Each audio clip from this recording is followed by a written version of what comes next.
দিল্লির রাস্তায় আগুন জ্বলছে, আর সেই আগুন এখন গোটা ভারতে ছড়িয়ে পড়েছে। মোদির গদি নড়বড়ে হয়ে গেছে।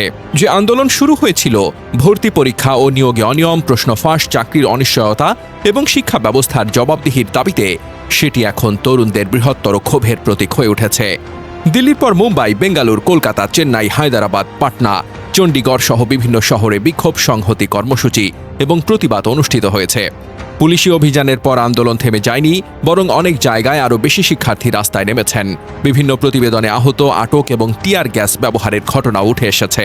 আন্দোলনের অন্যতম দাবি হচ্ছে শিক্ষা ব্যবস্থায় স্বচ্ছতা, পরীক্ষা সংস্কার এবং দায়িত্বশীলদের জবাবদিহি। সামাজিক যোগাযোগ মাধ্যমে ছড়িয়ে পড়া একটি ভিডিওতে দেখা যায় আন্দোলনরত এক শিক্ষার্থী একাই পুলিশের একটি গাড়ির সামনে দাঁড়িয়ে সেটিকে থামিয়ে রাখেন। তার সাহসী অবস্থান দেখে আশপাশে থাকা অন্য শিক্ষার্থীরাও দ্রুত এগিয়ে আসেন। মুহূর্তের মধ্যেই সেখানে জড়ো হয়ে তারা একসঙ্গে ইনকিলাব স্লোগান দিতে শুরু করেন, যা পুরো পরিবেশকে আরও উত্তেজনাপূর্ণ করে তোলে। আন্দোলনের আরেকটি গুরুত্বপূর্ণ দিক হল, এটি শুধু একটি বিশ্ববিদ্যালয় বা রাজ্যের মধ্যে সীমাবদ্ধ নেই। সামাজিক যোগাযোগ মাধ্যমে সংগঠিত হওয়া তরুণদের নেটওয়ার্ক দ্রুত বিভিন্ন শহরে সংহতি গড়ে তুলেছে। এ কারণে অনেক বিশ্লেষক এটিকে সাম্প্রতিক সময়ে ভারতের সবচেয়ে বড় যুব নেতৃত্বাধীন আন্দোলনগুলোর একটি হিসেবে দেখছেন। বিরোধী রাজনৈতিক দলগুলো আন্দোলনের প্রতি সমর্থন জানিয়েছে, সংসদে নিয়ে তীব্র বিতর্ক হয়েছে, শিক্ষামন্ত্রীর পদত্যাগের দাবি উঠেছে এবং সরকারকে সংস্কারের প্রতিশ্রুতি দিতে হয়েছে। এতে আন্দোলনটি শুধু ছাত্রদের দাবি নয়, জাতীয় রাজনৈতিক ইস্যুতেও পরিণত হয়েছে। ভারতের জনসংখ্যার বড় অংশই তরুণ।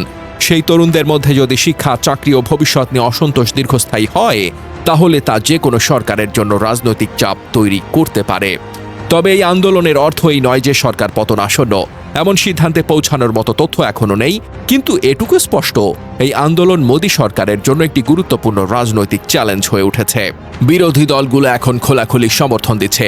সংসদে তুমুল হইচই, শিক্ষামন্ত্রী ধর্মেন্দ্র প্রধানের পদত্যাগের দাবি উঠেছে। রাহুল গান্ধী সহ অনেক নেতা আন্দোলনকারীদের পাশে দাঁড়িয়েছেন। সরকারকে বাধ্য হয়ে কথা দিতে হয়েছে, সংস্কার করব, কিন্তু ছাত্ররা বলছে শুধু কথায় হবে না, কাজ চাই। শুধু মিষ্টি কথায় চিড়ে ভিজবে না, কাজ চাই। মোদী সরকারের জন্য এটা বড় ধাক্কা। ভারতে তরুণদের সংখ্যা সবচেয়ে বেশি। এই তরুণরা যদি এক হয়ে রাস্তায় নামে, তাহলে কোনো সরকারের টিকে থাকা মুশকিল। এই আন্দোলন দেখিয়ে দিচ্ছে মোদির সবকা সাথ সবকা বিকাশ শুধু বড় বড় কথা, বাস্তবে তরুণদের ভবিষ্যৎ লুটে নেওয়া হচ্ছে। পুলিশি নির্যাতন, আটক, হুমকি কিছুই কাজে আসছে না। আন্দোলন আরও জোরদার হচ্ছে। এটা আর শুধু শিক্ষার দাবি নয়, এটা দুর্নীতির বিরুদ্ধে, জবাবদিহির বিরুদ্ধে, স্বচ্ছতার দাবিতে লড়াই। সতর্কবার্তা মোদী সরকারের জন্য, যদি দ্রুত শিক্ষামন্ত্রীর পদত্যাগ না হয়, এনটিএকে ভেঙে না দেওয়া হয়, প্রশ্ন ফাঁসের দোষীদের শাস্তি না হয়, তাহলে এই আগুন আরও বড় হয়ে ছড়িয়ে পড়বে। তরুণরা আর চুপ করে থাকবে না, তাদের স্বপ্ন লুটে নেওয়া যাবে না। এই আন্দোলন থামবে না। এটা তরুণ ভারতের জনগণ। মোদির গদি যত নড়বড়ে হচ্ছে, ততই স্পষ্ট পরিবর্তন আসছে। জয় হোক তরুণদের লড়াইয়ের।